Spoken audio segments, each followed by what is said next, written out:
Hey, welcome to Fight Week, Liz. How are you today? Thank you. Everything good? Yeah, I'm great. I'm in Hawaii. What could be better? Take me through prep for this one. Yeah, so prep for this one, similar to my previous fight with Velasquez, my head coach moved out to Virginia Beach. And so now I'm that annoying younger sister that stalks him. You can just do this whole thing all over again. We'll see. Yeah, there we go. Hey, Liz, how are you? Good, thank you. How are you? How's Hawaii? It's Hawaii, nothing to complain about. Take me through preparation for this one. How was camp? All that stuff. So this camp was similar to my rematch with Velasquez. My head coach moved out to Virginia Beach, and so I decided to be the annoying baby sister. I said I was going to stalk him and follow him everywhere he goes. So now I drive cross country to do my fight camps with him, spend 2 of the 3 months of the fight camp there, and then travel wherever the fight is. And then I go visit my mom for a few days and then do another cross country trip back home.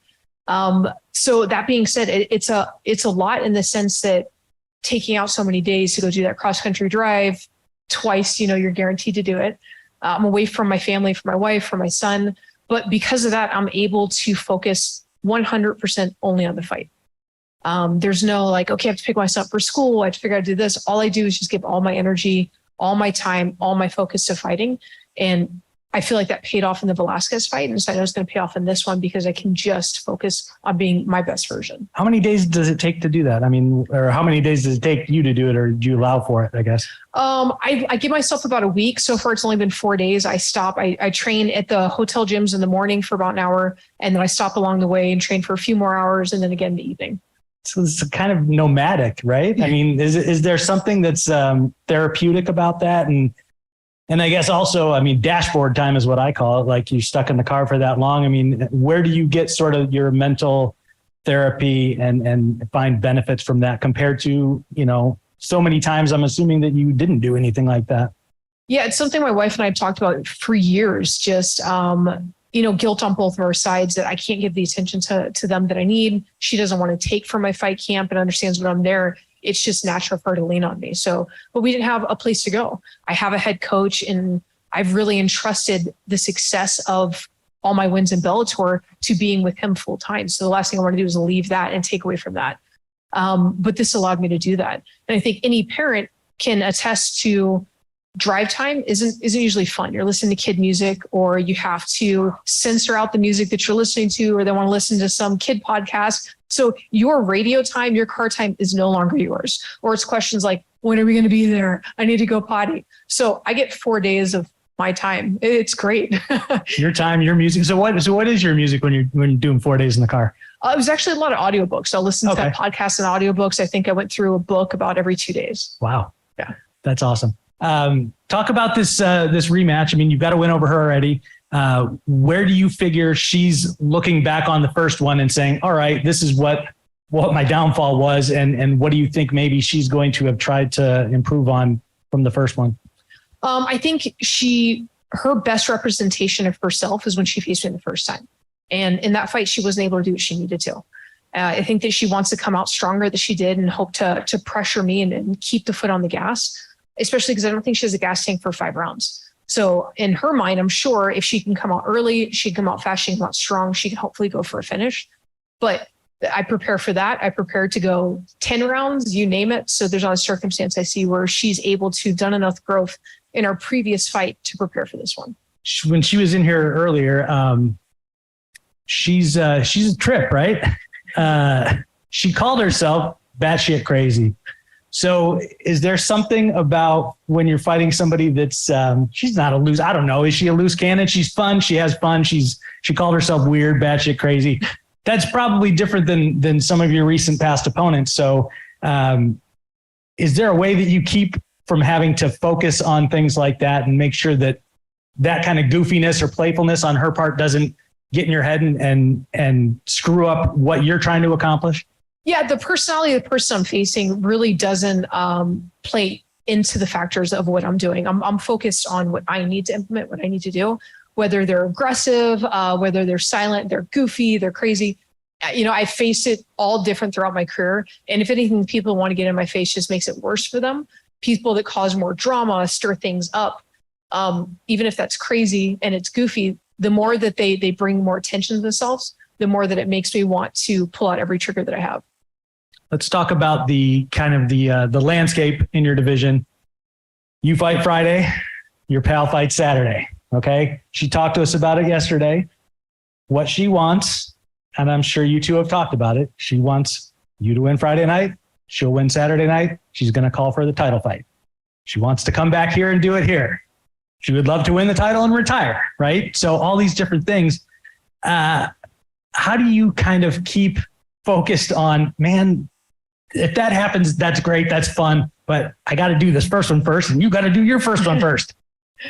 Yeah. I think every person focuses on what they want as benchmark markers for their fight career. You have to make long-term goals in everything that you're trying to achieve. And then you have short-term markers between now and then. So she has hers, we both have ours. And while we're not focusing primarily and only on the end goal, we have to also focus on the ones ahead of us. So do I have goals and do I have ideas of what I thought were going to happen? Very much like what she attested to, that she thinks is going to play out. Yeah, I absolutely think that's what's going to happen.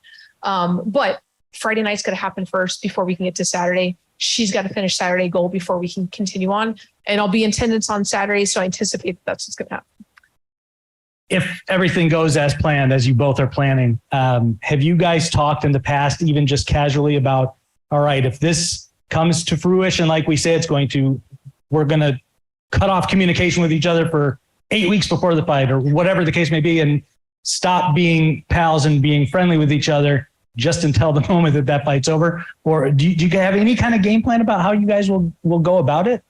In that sense, we haven't talked about. We've always talked about, since we've been training together, we've been in different jiu-jitsu tournaments together, different potential competitions where we saw that at some point it's going to be you and me. This is how this always goes. So we've faced that, and we're always like, yeah, if it's you and me, we're throwing down harder than anybody else. We lay it all on the line because we know what we're both capable of, and we know how we can push it and put on an entertaining fight. As far as the communications, it doesn't seem like, I can't imagine either of us doing that. We both help each other in every fight camp. The previous fight camp, she needed a vehicle for one of her training partners. I lent her my truck. My wife needed help. I was out of town. She helped deliver hay for us. So we're always there for each other. And I think that if anything, that just attests to what we can offer in this fight, because we're like, oh yeah, we just saw each other next week and we're still going to punch each other in the face. When we would train together and do Shark Tanks, we were the two that gave us the most, like, hey, I'm sorry, I know you're tired, but I got to do this too. So we knew what it meant. And I don't think that this would be different. I don't think we're going to cut off communication.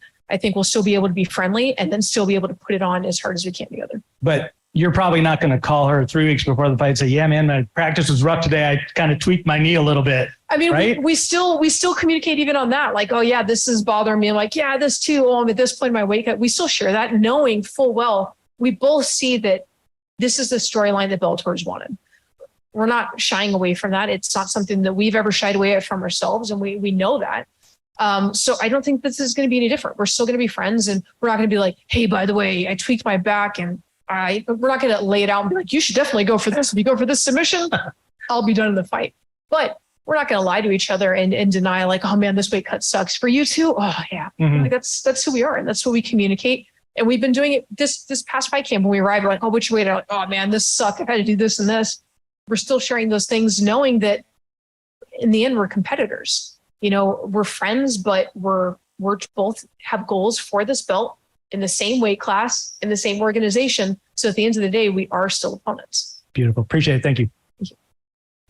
Hey, Liz, I feel like, I've been watching you fight the greats since, Strike Force, Marlus Kunin. Even before that, you were beating fighters like Valentina Shevchenko. Obviously, this isn't the time to stop and smell the flowers, but I got to imagine after a certain amount of time, do you ever stop and think about how much Liz Carmouche will actually be in the history books of WMMA across the board? Yeah, there have been different moments where my friends, their kids be like, hey, did you know that you're in the cultural section of their textbook, or you're in this and this? I was like, no, I had no idea. I'm not sitting there like, hey, make a little marker and get announced every time something like that happens. Or people come up to me, they're like, I don't know if you remember me, but you trained me when I was like 8. You're an adult. What is going on? I'm like, yeah, I feel like you've helped me for this, this, and this.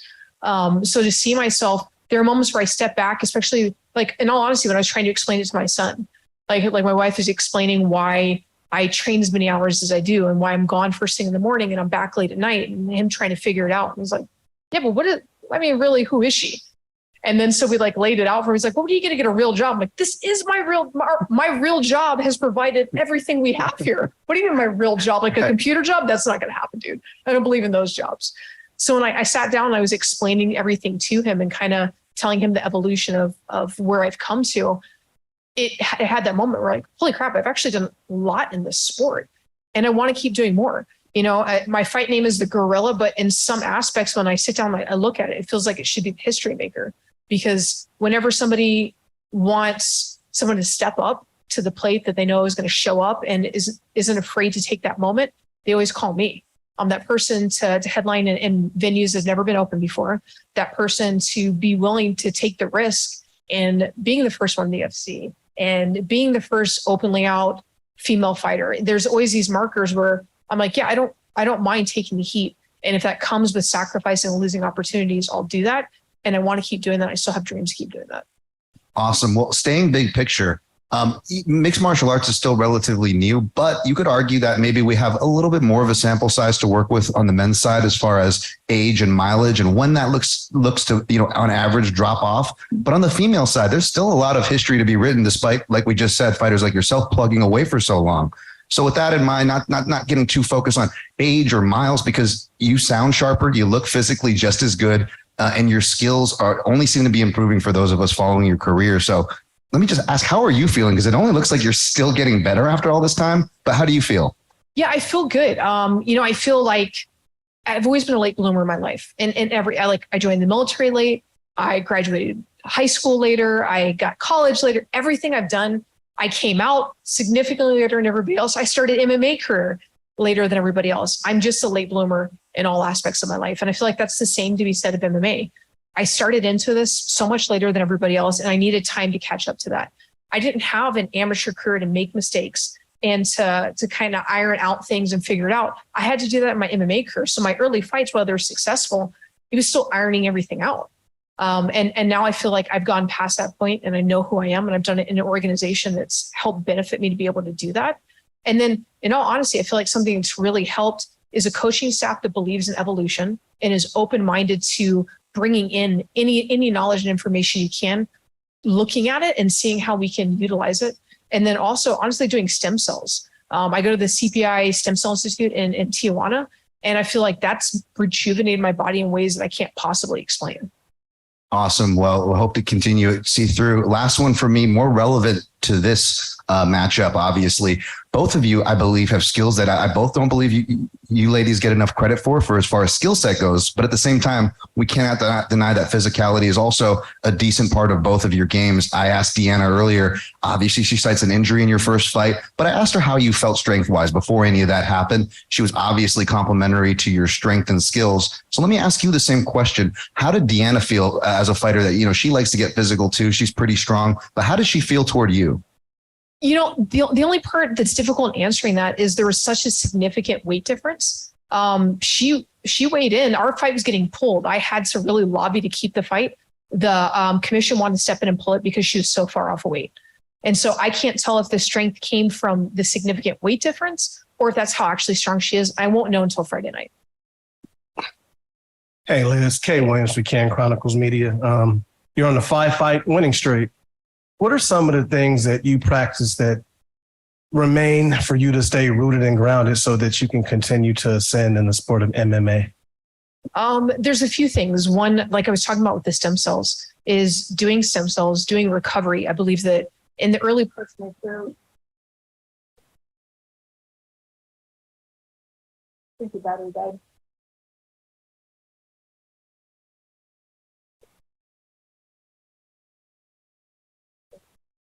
I'll start back. It's on. It was on.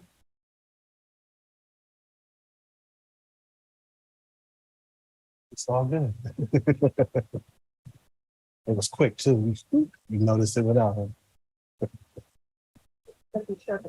Right on.